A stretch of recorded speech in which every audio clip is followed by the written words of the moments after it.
ਲਓ ਜੀ ਦੋਸਤੋ, ਇਹ ਦੇਖੋ ਰਈਆ ਖਾਸ ਕਚਹਿਰੀਆਂ ਦੀ ਬਾਕੀਆਤ ਦਾ ਇੱਕ ਹਿੱਸਾ ਅੱਜ ਵੀ ਮੌਜੂਦ ਹੈ।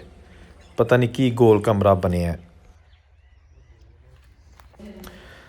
अस्सलाम वालेकुम दोस्तों, मैं औरंगज़ेब बेग एक नई वीडियो ना नई कहानी ना इस ਵੇਲੇ मैं मौजूद हाँ तहसील रैया खास ਜਿਹੜੀ ਹੁੰਦੀ ਸੀ, ਯਾਨੀ ਕਿ ਪਾਕਿਸਤਾਨ ਤੇ ਹਿੰਦੁਸਤਾਨ ਦੀ ਵੰਡ ਤੋਂ ਪਹਿਲੇ ਇਹ ਰਈਆ ਖਾਸ ਇੱਕ ਤਹਿਸੀਲ ਦਾ ਦਰਜਾ ਰੱਖਦੀ ਸੀ। ਇੱਥੇ ਕਚਹਿਰੀਆਂ ਹੁੰਦੀਆਂ ਸਨ, ਤਹਿਸੀਲਦਾਰ ਦੇ ਦਫ਼ਤਰ, ਮਾਲਖਾਨੇ, ਪਟਵਾਰਖਾਨੇ, ਸਾਰਾ ਕੁਝ ਇੱਥੇ ਹੁੰਦਾ ਸੀ ਜਿਹੜਾ ਇਸ ਵੇਲੇ ਗਰਕ ਹੋ ਚੁੱਕਾ ਹੈ। ਉਹਦੇ ਕੁਝ ਨਿਸ਼ਾਨ ਰਹਿ ਗਏ ਨੇ, ਬਿਲਡਿੰਗਾਂ ਦੇ ਚੰਦ ਇੱਕ ਨਿਸ਼ਾਨ ਬਾਕੀ ਨੇ, ਜਬਕਿ ਬਾਕੀ ਹਰ ਚੀਜ਼ ਤਬਾਹ ਹੋ ਚੁੱਕੀ ਹੈ। ਜਿਸ ਤਰ੍ਹਾਂ ਕਿ ਜਨਾਬ ਤੁਸੀਂ ਦੇਖ ਸਕਦੇ ਹੋ, ਖੰਡਰਾਂ ਦੇ ਇਲਾਵਾ ਕੋਈ ਚੀਜ਼ ਨਹੀਂ ਰਹਿ ਗਈ। ਇੱਥੇ ਮੈਂ ਥੋੜ੍ਹਾ ਜਿਹਾ ਤਾਰੀਖ ਦਾ ਹਵਾਲਾ ਦਾਂਗਾ ਕਿ ਅੰਗਰੇਜ਼ ਦੌਰ ਦੇ ਵਿੱਚ 1949-50 ਦੇ ਵਿੱਚ ਅੰਮ੍ਰਿਤਸਰ ਨੂੰ ਇੱਕ ਨਵਾਂ ਡਿਵੀਜ਼ਨ ਬਣਾਇਆ ਅਤੇ ਜਿਹਦਾ ਮੇਨ ਦਫ਼ਤਰ ਲਾਹੌਰ 'ਚ ਬਣਾਇਆ ਗਿਆ। ਔਰ ਇਹ ਡਿਵੀਜ਼ਨ ਦੇ 3 ਜ਼ਿਲ੍ਹੇ ਸਨ, ਇੱਕ ਜ਼ਿਲ੍ਹਾ ਸਿਆਲਕੋਟ, ਇੱਕ ਜ਼ਿਲ੍ਹਾ ਅੰਮ੍ਰਿਤਸਰ ਅਤੇ ਇੱਕ ਜ਼ਿਲ੍ਹਾ ਗੁਰਦਾਸਪੁਰ। ਉਹਦੇ ਬਾਅਦ ਫਿਰ 31 ਦਸੰਬਰ 1963 ਨੂੰ ਜ਼ਿਲ੍ਹਾ ਸਿਆਲਕੋਟ ਨੂੰ 4 ਸਬ ਡਿਵੀਜ਼ਨਾਂ ਦੇ ਵਿੱਚ ਤਕਸੀਮ ਕਰ ਦਿੱਤਾ, ਜਿਹਦੇ ਮੁਤਾਬਕ ਜ਼ਫਰਵਾਲ, ਸਿਆਲਕੋਟ, ਡਸਕਾ ਅਤੇ ਪਸਰੂਰ ਉਹ ਹਿੱਸੇ ਦੇ ਬਣ ਗਏ। ਉਸ ਤੋਂ ਬਾਅਦ ਦੋਸਤੋ 1867 ਦੇ ਵਿੱਚ ਤਹਿਸੀਲ ਡਸਕਾ ਖਤਮ ਕਰਕੇ ਨਾ, ਤਾਂ ਉਹਦਾ ਕੁਝ ਹਿੱਸਾ ਤਹਿਸੀਲ ਪਸਰੂਰ 'ਚ ਅਤੇ ਕੁਝ ਹਿੱਸਾ ਸਿਆਲਕੋਟ ਦੀ ਤਹਿਸੀਲ 'ਚ ਸ਼ਾਮਲ ਕਰ ਦਿੱਤਾ ਗਿਆ। 1881 ਨੂੰ ਫਿਰ ਤਹਿਸੀਲ ਡਸਕਾ ਦੁਬਾਰਾ ਬਹਾਲ ਕੀਤੀ ਗਈ ਕਿਉਂਕਿ ਕੰਮ ਦਾ ਲੋਡ ਬਹੁਤ ਜ਼ਿਆਦਾ ਹੋ ਗਿਆ ਸੀ। ਇਹਦੇ ਦੌਰਾਨ ਹੀ 5ਵੀਂ ਤਹਿਸੀਲ ਯਾਨੀ ਕਿ ਰਈਆ ਖਾਸ ਵੀ ਤਹਿਸੀਲ ਬਣਾ ਕੇ ਅਤੇ ਇੱਕ 5ਵੀਂ ਤਹਿਸੀਲ ਦਾ ਇਜ਼ਾਫਾ ਹੋ ਗਿਆ। ਅੱਛਾ, ਇਹਦੇ ਨਾਲ ਹੀ ਦਸੰਬਰ 1984 'ਚ ਜ਼ਿਲ੍ਹਾ ਸਿਆਲਕੋਟ ਨੂੰ ਫਿਰ ਰਾਵਲਪਿੰਡੀ ਡਿਵੀਜ਼ਨ ਦੇ ਵਿੱਚ ਸ਼ਾਮਲ ਕੀਤਾ ਅਤੇ 1912 'ਚ ਜ਼ਿਲ੍ਹਾ ਸ਼ੇਖੂਪੁਰਾ ਜਿਹੜਾ ਉਹ ਬਣਾ ਦਿੱਤਾ ਗਿਆ ਅਤੇ ਰਈਆ ਤਹਿਸੀਲ ਜਿਹੜੀ ਸੀ ਜ਼ਿਲ੍ਹਾ ਸ਼ੇਖੂਪੁਰਾ ਦੇ ਵਿੱਚ ਫਿਰ ਸ਼ਾਮਲ ਹੋ ਗਈ।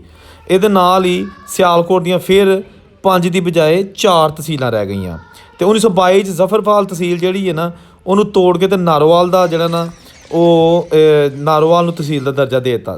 ਤਹਿਸੀਲ ਜ਼ਫਰਵਾਲ ਜਿਹੜੀ ਹੈਗੀ ਹੈ ਨਾ, ਉਹਦੀ ਜਗ੍ਹਾ 'ਤੇ ਨਾਰੋਵਾਲ ਨੂੰ ਤਹਿਸੀਲ ਦਾ ਦਰਜਾ ਦੇ ਦਿੱਤਾ ਗਿਆ। ਅਤੇ 1947 ਵਿੱਚ ਗੁਰਦਾਸਪੁਰ ਦੀ ਜਿਹੜੀ ਤਹਿਸੀਲ ਸ਼ਕਰਗੜ੍ਹ ਸੀ ਨਾ, ਉਹ ਪਾਕਿਸਤਾਨ 'ਚ ਆ ਗਈ, ਲਿਹਾਜ਼ਾ ਉਹ ਫਿਰ ਜਿਹੜੀ ਤਹਿਸੀਲ ਨਾ ਉਹ ਗੁਰਦਾਸਪੁਰ ਤੋਂ ਖ਼ਤਮ ਹੋ ਗਈ। ਇਹ ਰੈਫਰੈਂਸ ਮੈਂ ਕੋਟ ਕੀਤਾ ਡਾਕਟਰ ਸੈਯਦ ਸੁਲਤਾਨ ਮਹਿਮੂਦ ਹੁਸੈਨ ਸਾਹਿਬ ਦੀ ਕਿਤਾਬ ਤਾਰੀਖ ਪਸਰੂਰ ਵਿੱਚੋਂ। ਅਤੇ ਇਹ ਤੁਹਾਡੀਆਂ ਨਜ਼ਰਾਂ ਸਾਹਮਣੇ ਉਹੀ ਖੰਡਰਾਤ ਬਿਲਡਿੰਗਾਂ ਰਈਆ ਤਹਿਸੀਲ ਦੀਆਂ ਨੇ, ਜਿਹੜੀਆਂ ਚੰਦ ਇੱਕ ਇਮਾਰਤਾਂ ਰਹਿ ਗਈਆਂ ਨੇ। ਇੱਥੇ ਪਟਵਾਰਖਾਨੇ ਹੁੰਦੇ ਸਨ ਜਨਾਬ, ਅਤੇ ਇੱਥੇ 4 ਚੁਫੇਰੇ ਦੇ ਜਿਹੜੇ ਜਿੰਨੇ ਹਿੰਦੂ, ਸਿੱਖ, ਮੁਸਲਿਮ ਜਿੰਨੀਆਂ ਕੌਮਾਂ ਦੇ ਲੋਕ ਸਨ, ਬਜ਼ੁਰਗ ਸਨ, ਉਹ ਆਪਣੇ ਜਿੰਨੇ ਵੀ ਮਾਲੀ ਮਾਮਲਾਤ ਸਨ, ਕਚਹਿਰੀਆਂ, ਥਾਣੇ, ਉਹ ਇੱਥੇ ਆਉਂਦੇ ਹੁੰਦੇ ਸਨ ਰਈਆ ਖਾਸ। ਅਤੇ ਅੱਜ ਜਨਾਬ ਇਹ ਹਾਲਾਤ ਵੇਖ ਲਓ ਤੁਸੀਂ ਕਿ ਇੱਥੇ ਕੋਈ ਪੁਰਸਾਨੇ ਹਾਲ ਨਹੀਂ, ਔਰ ਹਰ ਤਰਫ ਤਬਾਹੀ ਦਾ ਮੰਜ਼ਰ ਹੈ। ਛੋਟੀ ਛੋਟੀ ਇੱਟ ਦੀਆਂ ਬਿਲਡਿੰਗਾਂ, ਨਿਸ਼ਾਨੀਆਂ ਅਤੇ ਖੰਡਰ ਚੀਖ ਚੀਖ ਕੇ ਪੁਕਾਰ ਰਹੇ ਨੇ ਕਿ ਅਸੀਂ ਵੀ ਕਦੀ ਬਹੁਤ ਵੱਡੀ ਇੱਥੇ ਇੰਤਜ਼ਾਮੀ ਮਸ਼ੀਨਰੀ ਹੁੰਦੇ ਸਨ, ਯਾਨੀ ਕਿ ਇੱਥੇ ਮਾਮਲਾਤ ਤੈਅ ਪਾਉਂਦੇ ਹੁੰਦੇ ਸਨ। ਅਤੇ ਅੱਜ ਵੇਖ ਲਓ ਜੀ, ਵਕਤ ਗੁਜ਼ਰ ਗਿਆ, ਸਮਾਂ ਗੁਜ਼ਰ ਗਿਆ, ਬਜ਼ੁਰਗ ਚਲੇ ਗਏ ਅਤੇ ਹੁਣ ਨਿਸ਼ਾਨ ਵੀ ਮਿਟਣੇ ਸ਼ੁਰੂ ਹੋ ਗਏ ਨੇ। ਇਹ ਦੋਸਤੋ ਜਨਾਬ ਇੱਕ ਖਸੂਸੀ ਮਨਾਜ਼ਰ ਤੁਹਾਨੂੰ ਮੀਡੀਆ ਟਾਪ 'ਤੇ ਮੈਂ ਔਰੰਗਜ਼ੇਬ ਵਿਖਾ ਰਿਹਾ, ਤਾਂ ਕਿ ਤੁਹਾਨੂੰ ਤਾਰੀਖ ਨਾਲ ਬਾਖਬਰ ਰੱਖਿਆ ਜਾਏ। ਤੁਹਾਨੂੰ ਬਜ਼ੁਰਗਾਂ ਨੇ ਜ਼ਰੂਰ ਦੱਸਿਆ ਹੋਏਗਾ ਰਈਆ ਖਾਸ ਦੀ ਤਹਿਸੀਲ ਦੇ ਬਾਰੇ 'ਚ, ਅਤੇ ਮੈਂ ਇੱਥੇ ਵੀਡੀਓ ਬਣਾਈ ਤਾਂ ਕਿ ਇਹ ਵੀ ਨਿਸ਼ਾਨ ਨਾ ਮਿਟ ਜਾਣ ਅਤੇ ਜਲਦੀ ਜਲਦੀ ਇਹਨੂੰ ਕੈਮਰੇ ਦੀ ਅੱਖ 'ਚ ਮਹਿਫੂਜ਼ ਕਰਕੇ ਤੁਹਾਡੇ ਵਾਸਤੇ ਮੈਂ ਰੱਖ ਲਾਂ। ਇਹ ਛੋਟੀ ਇੱਟ ਲੱਗੀ ਇਹਨੂੰ ਹੈ, ਇਹ ਸਾਰੀ ਛੋਟੀ ਹੈ। ਅਤੇ ਇਹ ਆਉਂਦੇ ਨੇ ਜਦੋਂ ਕਚਹਿਰੀਆਂ ਇੱਥੇ ਹੁੰਦੀਆਂ ਸਨ ਉਦੋਂ ਵੀ ਇਹ ਬਣੀ ਸੀ। ਉਦੋਂ ਵੀ ਵਾਹ ਜੀ ਵਾਹ। ਉਹ ਪਰਾਂ ਜਿੰਨਾ ਨਹੀਂ ਹੈਗਾ ਬੋਰਡ ਨੇ ਸਾਰੇ, ਹਾਂਜੀ ਬੰਗਲੇ ਹਨ। ਅੱਛਾ ਅੱਛਾ, ਅਤੇ ਇਹ ਸਾਰਾ ਏਰੀਆ ਜਿਹੜਾ ਨੇ ਕਚਹਿਰੀਆਂ ਦੇ ਹੁੰਦਾ ਸੀ ਮਤਲਬ? ਨਹੀਂ, ਉਹ ਉੱਥੋਂ ਲੈ ਕੇ ਆ ਪਰ ਕਚਹਿਰੀਆਂ ਦੇ ਉਧਰ, ਇਧਰੋਂ ਤੇ ਉਧਰੋਂ ਉਹ ਪਰਾਂ ਸਕੂਲ ਜਿੱਥੇ ਉਧਰ ਨੂੰ। ਠੀਕ ਹੋ ਗਿਆ। ਅਤੇ ਇੱਥੇ ਜਿਹੜਾ ਇਹ ਮਸਜਿਦ ਜਿਹੜੀ ਨਾ ਵੇਖੋ, ਬਾਕੀ ਚੀਜ਼ਾਂ ਖੰਡਰ ਬਣ ਗਈਆਂ ਨੇ, ਰੱਬ ਦਾ ਘਰ ਹੈ। ਇਹ ਰੱਬ ਦਾ ਘਰ ਸਕੂਲ ਵਾਲੇ ਬਾਤ ਕਰਦੇ ਰਹੇ। ਅੱਛਾ, ਪਹਿਲੋ ਜਦੋਂ ਹਾਈ ਸਕੂਲ ਰਿਹਾ ਨਾ, ਹਾਂਜੀ, ਕਿਤੇ ਉਹ ਇੱਟਾਂ ਸੱਟਾਂ ਕਰਦੇ ਐ ਰੁਕ ਜਾ ਕੇ, ਇੱਥੋਂ ਰੁਕ ਜਾ ਕੇ ਤੇ ਇੰਨੀ ਕੀ ਹੈ। ਠੀਕ ਹੈ। ਇਸ ਤੋਂ ਬਾਅਦ ਇਹਦੇ ਵਿੱਚ ਗੁਸਲਖਾਨੇ ਜਿਹੜੇ ਤੁਸੀਂ ਆਮ ਪੁਰਾਣੇ ਚੱਲਦੇ ਪੈਂਦੇ ਹੋ ਕਿ ਟੂਟੀਆਂ ਵਿੱਚ ਲੱਗਣੀਆਂ, ਪਾਣੀ ਵਿੱਚ ਪਾਣਾ ਤੇ ਜਾਣਾ, ਨਲਕਾ ਗੇੜ ਕੇ ਨਾ ਭਰਨਾ, ਉਹ ਸਿਸਟਮ ਇੱਥੇ ਬਹੁਤ ਬਿਹਤਰੀਨ ਵੇਖਿਆ। ਹਾਂ, ਤੁਸੀਂ ਵੇਖਿਆ? ਉਹ ਹਾਂ ਵੇਖਿਆ। ਤੇ ਖੂਹੀ ਹੁੰਦੀ ਸੀ ਕੋਲ ਕੋਈ? ਨਹੀਂ, ਖੂਹੀ ਨਹੀਂ, ਨਲਕਾ। ਨਲਕੇ ਨਾਲ ਪਾਣੀ ਪਾਉਂਦੇ ਹੁੰਦੇ ਸਨ? ਨਲਕਾ ਗੇੜਦੇ ਹਨ, ਉੱਚਾ ਹੁੰਦਾ ਉਹ ਪਾਣੀ ਵਿੱਚ ਸੁੱਟਦਾ ਸੀ। ਵਾਹ ਜੀ ਵਾਹ, ਵਾਹ ਜੀ ਵਾਹ। ਤੇ ਜਿਹੜੀਆਂ ਕਚਹਿਰੀਆਂ ਦੇ ਬਾਰੇ ਥੋੜਾ ਜਿਹਾ ਦੱਸ ਦਿਓ ਹੁਣ ਕਿ ਕਚਹਿਰੀਆਂ ਤੁਹਾਂ ਕੀ ਵੇਖਿਆ? ਕਚਹਿਰੀਆਂ ਖੰਡਰ ਹੀ ਵੇਖਿਆ। ਖੰਡਰ ਹੀ ਵੇਖਿਆ। ਤੇ ਬਜ਼ੁਰਗ ਕੀ ਦੱਸਦੇ ਹੁੰਦੇ ਨੇ ਕਿ ਵੱਡੇ ਜਿਹੜੀ ਸੁਣੀਆਂ? ਦੱਸਦੇ ਕਿ ਘੋੜਿਆਂ ਤੇ ਆਉਂਦੇ ਹੁੰਦੇ ਹਨ ਸਾਰੇ ਅਫਸਰ ਕਿ ਲੋਕੀ? ਅਫਸਰ ਆਉਂਦੇ ਹਨ। ਅਫਸਰ ਇੱਥੇ ਤਹਿਸੀਲ 'ਚ ਆਉਂਦੇ ਹੁੰਦੇ ਹਨ। ਇਨਕੁਆਰੀਆਂ ਇੱਥੇ ਹੋਣੀਆਂ, ਜੋ ਹੋਣੀਆਂ। ਜ਼ਿਲ੍ਹਾ ਤਾਂ ਸਾਡਾ ਸਿਆਲਕੋਟ ਹੀ ਨਾ। ਠੀਕ ਹੈ। ਹੁਣ ਜ਼ਿਲ੍ਹਾ ਵੀ ਸਿਆਲਕੋਟ ਤੇ ਤਹਿਸੀਲ ਵੀ ਨਾਰੋਵਾਲ। ਹਾਂ ਜ਼ਿਲ੍ਹਾ ਵੀ ਨਾਰਵਲ ਤੇ ਤਹਿਸੀਲ ਵੀ ਨਾਰਵਲ ਦੋਵੇਂ ਨਾਰਵਲ। ਆਂਦੇ ਨੇ ਜਦੋਂ ਇਹ ਹੁੰਦੀ ਸੀ ਤਹਿਸੀਲ ਇਹ ਤੇ ਇੰਡੀਆ ਤੱਕ ਲੋਕੀ ਆਉਂਦੇ ਹੁੰਦੇ ਸਨ ਇਹ ਪਾਕਿਸਤਾਨ ਤੋਂ ਪਹਿਲਾਂ। ਇਹ ਜਿਹੜੀ ਦੱਸਦੇ ਨੇ ਜਿਹੜੀ ਤਹਿਸੀਲ ਹੈ ਨਾ, ਇਹ ਅੰਮ੍ਰਿਤਸਰ ਪੈਂਦਾ ਸੀ ਇਹਨੂੰ। ਠੀਕ ਹੈ। ਉਦੋਂ ਤਦ ਵੱਜਦੀ, ਜਦੋਂ ਅੰਮ੍ਰਿਤਸਰ ਟੁੱਟ ਗਿਆ ਉਦੋਂ ਖਤਮ ਹੋ ਗਈਆਂ। ਜਦੋਂ ਪਾਕਿਸਤਾਨ ਬਣਨ ਤੋਂ ਬਾਅਦ ਹੀ ਸਭ ਕੁਝ ਬਰਬਾਦ ਹੋਇਆ। ਤੇ ਇੱਥੋਂ ਹੁਣ ਤੇ ਖੋਲੇ ਵੀ ਮੁੱਕ ਗਏ ਨੇ। ਖੋਲੇ ਆ ਨੇ, ਇਹ ਜਿਹੜੀ ਜਗ੍ਹਾ ਇਹ ਗਵਰਨਮੈਂਟ ਦੀ ਜਗ੍ਹਾ ਹੈ, ਜਿਹਨੂੰ ਸਬਾਈ ਘੁੰਮਤ ਵੀ ਕਹਿੰਦੇ। ਜੀ, ਠੀਕ। ਉਹ ਸ਼ਾਮ ਲੜਦੇ ਕਹਿੰਦੇ। ਇਹ ਸ਼ਾਮ ਲੜਦਿਆਂ ਵਿੱਚ ਛੱਡਿਆ ਸੀ ਤੇ ਮਾਲਕੀ ਨਹੀਂ ਉਹਨਾਂ ਛੱਡੀ ਆ। ਉਦੋਂ ਇਹ ਛੁੱਟੇ ਨੇ ਸਾਰੇ। ਇਹ ਸਕੂਲ ਸਾਰੇ ਨਹੀਂ ਆ ਐਡੇ ਚੌੜੇ, ਇਹ ਵੀ ਕਿਸੇ ਮਸੂਬੇ ਦੇ ਮੁਤਾਬਕ ਕਚਹਿਰੀਆਂ 'ਚ ਹੀ ਹਨ। ਅੱਛਾ ਅੱਛਾ ਅੱਛਾ। ਤੇ ਥਾਣਾ ਉਦੋਂ ਹੁੰਦਾ ਹੀ ਹੁਣ ਜਿੱਥੇ ਹੀ ਥਾਣਾ ਸ਼ੁਰੂ 'ਚ ਮੈਂ ਵੇਖਿਆ, ਅਸਲ ਥਾਣਾ ਇਹ ਵੇ। ਇਹ ਤਾਂ ਪਾਕਿਸਤਾਨ ਬੰਦ ਪਹਿਲਾਂ ਦਾ ਨਾ। ਅਸਲ ਥਾਣਾ ਇਹ ਵੇ। ਅੱਛਾ ਇਸ ਤੋਂ ਬਾਅਦ ਚੌਕੀ ਬਦਮਲੀ ਹੁੰਦੀ, ਠੀਕ ਹੈ। ਜਿਹੜੀ ਸੁਣਨ 'ਚ ਨਾ ਚੌਕੀ ਬਦਮਲੀ ਸੀ, ਥਾਣਾ ਇਹੋ ਹੀ, ਕਾਰਵਾਈ ਇਹਦੀ ਹੀ ਸਾਰੀ ਬਦਮਲੀ ਤੱਕ। ਤੇ ਇੱਥੇ ਜਿਹੜਾ ਕੀ ਤੁਸੀਂ ਵੇਖਿਆ ਜਿਹੜਾ ਕਿ ਖੂਹ ਦੱਸਣ ਦੇ ਸੋ ਕੀ ਖੂਹ ਹੀ ਬੜਾ ਡੂੰਘਾ ਤੇ ਉਹਦੇ ਉੱਤੇ ਮਾਲ ਬਣੇ, ਉੱਤੇ ਸਾਰਾ ਸਿਸਟਮ ਸੀ ਜਾਨਵਰ ਵਿੱਚ ਚੱਲਦਾ ਸੀ ਇਹਦੇ। ਸਹੀ ਹੈ। ਕਿਉਂਕਿ ਹਾਂ ਅੰਦਰ ਜਾ ਬਗੈਰਾ ਵੇਖਿਆ, ਢੱਠੇ ਹੋਏ ਨੂੰ ਡਰ ਲੱਗਦਾ ਹੁੰਦਾ ਸੀ, ਇਹ ਵਿੱਚ ਨਹੀਂ ਪੜਦੇ, ਸੱਪਾਂ ਸੁੱਪਾਂ ਦਾ ਘਰ ਬਣ ਗਿਆ। ਆ ਜਾੜ ਚ ਪੈ ਗਈ ਸੀ ਉਦੋਂ। ਜਾੜ ਬਣ ਗਈ। ਇਹ ਬੜੀ ਜਗ੍ਹਾ ਹੀ ਹੈ, ਥੋੜੀ ਜਗ੍ਹਾ ਤਾਂ ਨਹੀਂ ਹੈ। ਤੁਸੀਂ ਹਿਸਾਬ ਲਓ ਕਿ ਉੱਥੋਂ ਤੁਰਦੀ ਹੈ, ਉਹ ਸਾਹਮਣਾ ਸਕੂਲ ਵੀ, ਇਹ ਗਰਾਊਂਡ ਵੀ ਆ ਪਛਾਣ ਨੂੰ। ਤੇ ਪੈਲੀਆਂ ਜਿਹੜੀਆਂ ਨੇ ਵੀ ਸਰਕਾਰੀ ਜਗ੍ਹਾ ਚ ਇਹਨੂੰ ਚ ਭਾਵੇਂ ਠੇਕੇ ਤੇ ਨਹੀਂ, ਠੇਕੇ ਤੇ ਸਾਰੇ ਸਰਕਾਰੀ ਨੇ। ਇਹ ਹੁਣ ਜਿਹੜਾ ਵਗਿਆ, ਇਹ ਇੱਕ ਵੀ ਮਹਿਕਮਾ ਜਿਹਨੇ ਕਾਫ ਦਾ, ਆਹੋ ਸਰਕਾਰੀ ਮਹਿਕਮਾ ਹੈ ਨਾ ਕਾਫ ਵਾਲਾ, ਉਹਦਾ 7 ਕਨਾਲ ਥਾਂ ਹੈ। ਤੂੰ ਕਿਹਦੇ ਕੋਲ ਹੁਣ ਇਸ ਵੇਲੇ? ਵੈਸੇ ਠੇਕੇ 'ਚ। ਠੇਕੇ ਚ, ਸਹੀ ਹੈ। ਤੇ ਇਹ ਮਸਜਿਦ ਜੀ ਵੇਖੋ, ਉਹ ਪੁਰਾਣੀ ਜਿਹੜੀ ਬਜ਼ੁਰਗ ਦੱਸਦੇ ਨੇ। ਇਹ ਹੀ ਹੈ ਮਸਜਿਦ। ਵਾਹ ਜੀ। ਬਲਕਿ ਦਾ ਨਾਂ ਨਹੀਂ ਹੈ, ਜਗ੍ਹਾ ਹੋਏ ਸਰਕਾਰੀ। ਇੱਕ ਹੁੰਦਾ ਸ਼ਾਮਲਾਟ ਦੇ ਚ ਕੋਈ ਨਾਂ ਨਹੀਂ ਰਹਿੰਦਾ। ਠੀਕ। ਵਾਹ ਜੀ ਵਾਹ, ਵਾਹ ਜੀ ਵਾਹ।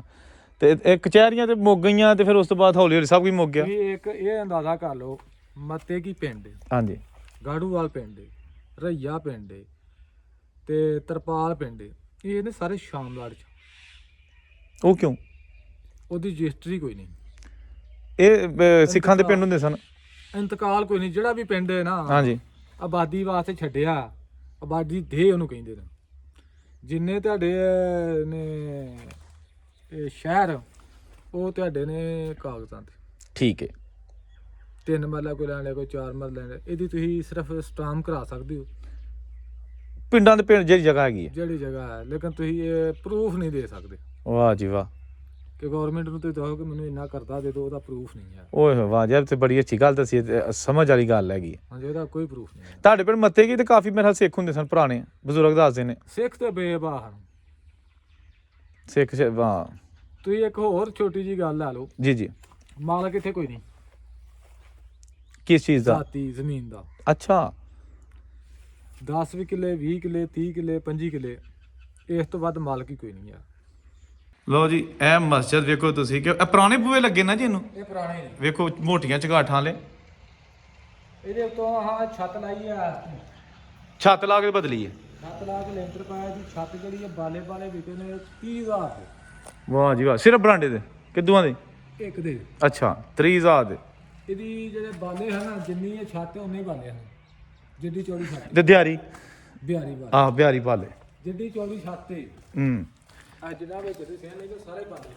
ਵੇਖੋ ਜੀ, ਆਂਦੇ ਨੇ ਕਿ ਇਹ ਕਚਹਿਰੀਆਂ ਖੰਡਰ ਬਣ ਗਈਆਂ, ਲੇਕਿਨ ਮਸਜਿਦ ਅੱਜ ਵੀ ਹੈ। ਮਸਜਿਦ ਨੂੰ ਆਹਾਂ ਨਹੀਂ ਜਾਣ ਦਿੱਤਾ। ਹਾਂ, ਨਹੀਂ ਨਹੀਂ, ਵੇਖੋ ਜੀ, ਇਹ ਪੁਰਾਣੀ ਇੱਟਾਂ ਵਿੱਚ ਨਜ਼ਰ ਆਉਣ ਡੀਆਂ ਨੇ। ਹੁਣ ਇੱਥੇ ਜਨਾਜ਼ਾ ਪੜਾਈ ਦਾ ਇੱਥੇ ਇਹ ਜਗ੍ਹਾ। ਤੇ ਕਬਰਸਤਾਨ ਕਿੱਥੇ ਵੇ? ਕਬਰਸਤਾਨ ਉਹ ਵੀ ਹੈ ਤੇ ਉਹਦੇ ਪਿੱਛੇ ਦੇ ਪਾਸੇ ਠੀਕ ਹੈ, ਦੋ ਨਾਲ ਨਾਲ ਹੀ ਨੇ। ਉਹ ਵੀ ਜ਼ਬਰਦਸਤੀ ਕਬਰਸਤਾਨ ਬਣਿਆ ਉਹ, ਕਿਉਂ? ਜਿਹੜਾ ਅਗਲੇ ਪਾਸੇ ਸੀ। ਹੂੰ। ਜਦੋਂ ਇੱਥੇ ਕਚਹਿਰੀਆਂ ਮੁੱਕ ਗਈਆਂ, ਸਭ ਕੁਝ ਮੁੱਕ ਗਿਆ, ਲੋਕਾਂ ਨੇ ਉੱਥੇ ਬੰਦੇ ਨਾਪ ਦਿੱਤੇ, ਉਹ ਕਬਰਸਤਾਨ ਬਣ ਗਿਆ। ਅੱਛਾ, ਕਾਗਜ਼ਾਂ 'ਚ ਨਹੀਂ ਪੁਰਾਣਾ। ਅੱਜ ਨਹੀਂ ਆ, ਪਹਿਲੋਂ ਨਹੀਂ ਆ। ਠੀਕ ਹੈ, ਠੀਕ ਹੈ। ਜਦੋਂ ਲੋਕਾਂ ਨੇ ਵੇਖਿਆ ਕਿ ਕੋਈ ਇਧਰੋਂ ਕਬਰਸਤਾਨ ਖਤਮ ਹੋ ਗਿਆ, ਹਾਂ। ਲੋਕਾਂ ਨੇ ਉਹ ਜਗ੍ਹਾ ਅੱਗੇ ਜਿਹੜੀ ਸੀ ਨਾ ਨੁੱਕਰ, ਉਦੋਂ ਜਾ ਕੇ ਬੰਦੇ ਨੇ ਆਪਣੇ ਸ਼ੁਰੂ ਕਰ ਦਿੱਤੇ। ਵਿੱਚ ਜਦੋਂ 1947 ਤੋਂ ਬਾਅਦ ਜਦੋਂ ਇਹਦਾ ਇਸਤੇਮਾਲ ਹੋਈ ਹੈ ਨਾ, ਫਿਰ ਉਹਨਾਂ ਨੇ ਕੋਟਾ ਕਬਰਸਤਾਨ 'ਚ ਬਾਤ ਹੈ, ਪਾਤਾ। ਨਹੀਂ ਤੇ ਨਹੀਂ ਪੈਣਾ। ਨਹੀਂ ਆ। ਅੱਛਾ, ਉਹ ਕਚਹਿਰੀਆਂ ਥਾਂ ਚ। ਹਾਂਜੀ, ਜਿਹੜੀ ਤਾਂ ਹਕੀਕਤ ਦੱਸਦੇ ਨੇ, ਹਾਂ, ਜਿਹੜੀ ਸਹੀ ਗੱਲ, ਸਹੀ ਕਹਿ ਰਹੇ ਤੂੰ, ਤੁਹਾਨੂੰ ਬੜੀ ਇਨਫੋਰਮੇਸ਼ਨ ਹੈਗੀ ਹੈ। ਉਹ ਸਾਰਾ ਕਚਹਿਰੀਆਂ ਦਾ। ਸਹੀ ਹੋ ਗਿਆ। ਉੱਥੇ ਕਬਰ ਦਾ ਤੇ ਨਿਸ਼ਾਨ ਵੀ ਨਹੀਂ। ਵੇਖੋ ਜੀ ਮਸਜਿਦ, ਹੁਣ ਚਾਬੀ ਇਹਦੀ ਹੈ ਨਹੀਂ ਤੇ ਤੁਹਾਨੂੰ ਅੰਦਰੋਂ ਵੀ ਵਿਜਣ ਕਰਦੇ ਕਿ ਜੋ ਕਾਫੀ ਬੰਦਾ ਇੱਥੇ ਹੀ ਹੋ ਗਿਆ ਬੱਕਰੀਆਂ ਛੱਡੀਆਂ ਨੇ। ਹਾਂ ਲੇਕਿਨ ਇਹ ਵੀ ਵਾਕਿਆ ਜੇਗਾ ਨਾ ਪੁਰਾਣੇ ਜਿਹੜੇ ਉਸ ਤਰ੍ਹਾਂ ਉਸੇ ਤੌਰ ਤੇ ਬਣੇ ਨੇ ਤੇ ਮਰਾਬ ਜੀ ਨੇ ਸਾਰੇ ਪੁਰਾਣੇ ਹੈਗੇ ਨੇ। ਇਹਦੇ ਵਿੱਚ ਢਾਏ ਵੀ ਨੇ। ਅੱਛਾ ਆ ਜਿਹੜੀਆਂ ਦੀਆਂ ਚਾਰਾਂ ਕੱਢੀਆਂ ਦੇ ਵਿੱਚੋਂ ਜਿਹੜੀਆਂ ਦਰੀਆਂ ਨੇ ਵਿੱਚ ਆਹੋ ਉਹਦੇ ਵਿੱਚ ਮਿਟਾ ਰਹੀ ਬੜਾ ਡਿਜ਼ਾਈਨ ਸੀ ਵਿੱਚ ਰਿਪੇਅਰ ਕੀਤਾ ਮੁਰੰਮਤ ਸ਼ਰਮਤ ਕੀ ਕੀਤੀ ਜਦੋਂ ਸੀਮਿੰਟ ਹੋਇਆ ਨਾ ਆਹੋ ਉਦੋਂ ਕੋਈ ਵਿੱਚੋਂ ਕੱਢਿਆ ਗਿਆ ਨੇ ਕਿ ਕੋਈ ਬੰਦ ਕਰ ਦਿੱਤੇ ਕੋਈ ਕੁਛ ਕਰ ਦਿੱਤਾ ਗਿਆ ਕਿਉਂਕਿ ਇੰਨਾ ਸੀਮਿੰਟ ਦਾ ਉਹ ਕਾਰੀਗਰ ਲਾ ਸਕਦੇ ਆ। ਇਹ ਤੇ ਬਿਲਕੁਲ ਲੋ ਜੀ ਇਹ ਥਾਣਾ ਰਈਆ ਖਾਸ ਇਹ ਬਿਲਡਿੰਗਾਂ ਨਵੀਆਂ ਬਣ ਗਈਆਂ ਲੇਕਿਨ ਇਹ ਬਹੁਤ ਪੁਰਾਣਾ ਥਾਣਾ ਹੈ। ਇਹ ਅੰਗਰੇਜ਼ ਦੌਰ ਦਾ ਹੀ ਜਿਹੜਾ ਨਾ ਇਹ ਅਲਾਟ। ਲੋ ਜੀ ਦੋਸਤੋ ਇਹ ਅੱਜ ਵੀ ਇੱਥੇ ਪੁਰਾਣੇ ਬੋਰਡ ਦੇ ਦਰਖਤ ਮੌਜੂਦ ਨੇ। ਇਹ ਬਿਲਕੁਲ ਉਸ ਦੌਰ ਦੇ ਨੇ ਜਦੋਂ ਇੱਥੇ ਕਚਹਿਰੀਆਂ ਹੁੰਦੀਆਂ ਸਨ।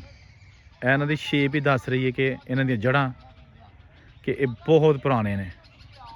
ਇੱਥੋਂ ਜਨਾਬ ਇਮਾਰਤਾਂ ਇਹਦੇ ਵਿੱਚ 4 ਚੁਫੇਰੇ ਇਮਾਰਤਾਂ ਹੁੰਦੀਆਂ ਸਨ, ਹਾਲ ਬਣੇ ਹੁੰਦੇ ਸਨ, ਕਮਰੇ ਹੁੰਦੇ ਸਨ ਤਹਿਸੀਲਦਾਰ ਦੇ ਦਫ਼ਤਰ ਤੇ ਕਚਹਿਰੀਆਂ ਦੇ। ਤੇ ਇਹ ਬੜੀ ਬਚੀ ਹੈ ਮਸਜਿਦ, ਇਹ ਵੀ ਉਸ ਦੌਰ ਦੀ ਹੈ। ਇਹ ਮਸਜਿਦ ਅੱਜ ਵੀ ਇੱਥੇ ਮੌਜੂਦ ਹੈ ਅਸਲ ਹਾਲਤ ਦੇ ਵਿੱਚ, ਜਿਹੜੀ ਕਿ ਇਹ ਅੰਗਰੇਜ਼ ਦੌਰ ਦੇ ਵਿੱਚ ਇੱਥੇ ਮੁਸਲਮਾਨਾਂ ਨੇ ਬਣਾਈ ਸੀ। ਤੇ ਇਹ ਸਾਰਾ ਏਰੀਆ ਜਿਹੜਾ ਨਾ ਕਚਹਿਰੀਆਂ ਦਾ ਹੁੰਦਾ ਜਿਹੜੀਆਂ ਹੁਣ ਪੈਲੀਆਂ ਬਣ ਚੁੱਕੀਆਂ ਨੇ। ਤੇ ਇਹ ਜਨਾਬ ਸਾਹਮਣੇ ਇਹ ਰੋਡ ਹੈ, ਇਹ ਰਈਆ ਸਟੇਸ਼ਨ ਨੂੰ ਜਾਂਦਾ ਹੈ ਤੇ ਇੱਥੋਂ ਇੱਧਰ ਨੂੰ ਅੱਗੇ ਦਰਿਆ ਹੈ ਬਾਰਡਰ ਤੇ ਫਿਰ ਅੰਮ੍ਰਿਤਸਰ ਨੂੰ ਜਾਂਦਾ। ਇਹ ਹੁਣ ਆਫਕੋਰਸ ਬੰਦ ਹੋ ਗਿਆ ਰਸਤਾ। ਤੇ ਸਾਹਮਣੇ ਥਾਣਾ ਰਈਆ ਖਾਸ ਤੇ ਇਹਦੇ ਪਿੱਛੇ ਵੀ ਜਿਹੜੀਆਂ ਬਿਲਡਿੰਗਾਂ ਨੇ ਉਹ ਕੁਝ ਪੁਰਾਣੀਆਂ ਨੇ। ਤੇ ਇਹ ਜਨਾਬ ਸੀ ਤੁਹਾਨੂੰ ਥੋੜਾ ਜਿਹਾ ਵਿਊ ਵਿਖਾ ਲਿਆ। ਤਹਿਸੀਲ ਜਿਹੜਾ ਸੀ ਰਈਆ ਖਾਸ ਤਹਿਸੀਲ ਹੁੰਦੀ ਸੀ ਕਿਸੇ ਦੌਰ ਦੇ ਵਿੱਚ। ਤੇ ਉਸ ਤੋਂ ਬਾਅਦ ਫਿਰ ਇਹ ਖਤਮ ਹੋ ਗਈ ਤੇ ਹੁਣ ਨਾਰੋਵਾਲ ਜਿਹੜਾ ਨਾ ਉਹ ਜ਼ਿਲ੍ਹਾ ਬਣ ਗਿਆ ਤੇ ਇੱਥੋਂ ਦੀ ਤਹਿਸੀਲ ਵੀ ਨਾਰੋਵਾਲ ਦੀ ਉਸ ਏਰੀਏ 'ਚ ਹੀ ਆਉਂਦਾ। ਇਹ ਸੀ ਅੱਜ ਦੀ ਵੀਡੀਓ, ਉਮੀਦ ਹੈ ਤੁਹਾਨੂੰ ਅੱਛੀ ਲੱਗੀ ਹੋਏਗੀ।